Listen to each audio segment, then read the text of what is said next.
With Mr. Review, we spring into action with breaking reviews. Hello, friends. We're talking about how government protects rights and corrects wrongs. Let's take a look at some of those amendments dealing with the rights of the accused. You know, when you're arrested or suspicious of doing a naughty act.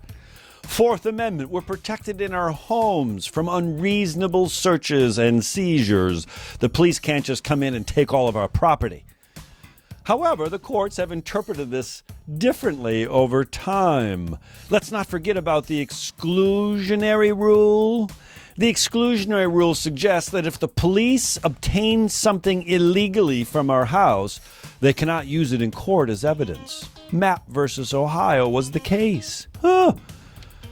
This has really created for the police a burden, a hurdle in law enforcement, but thankfully, protecting our rights.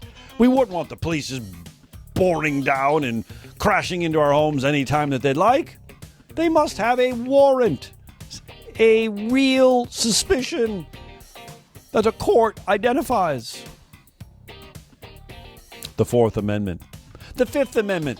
Do I have to confess? Miranda rights. The courts have suggested that before you're even arrested, you have to be told of your rights. Miranda. You have the right to remain silent. Everything you say can and will be used against you. You have the right to an attorney. If you cannot afford one, one will be provided for you. Rights of the accused. And the Sixth Amendment. Oh, that right to an attorney. Gideon V Wainwright. Clarence Earl Gideon. Arrested for theft, brought to trial, had no lawyer. Clarence, do you have a defense? No, Your Honor. Defense rests. Defense rests? Clarence Earl Gideon's sleeping. He's doing more than resting. He's nodding off. And Clarence Earl Gideon was found guilty and off to jail he went. But the case found its way up into the Supreme Court. The Supreme Court recognized that the Sixth Amendment guaranteed a right to an attorney, but hadn't applied it yet to the states. Remember what that's called? Applying the Bill of Rights to the states, yes.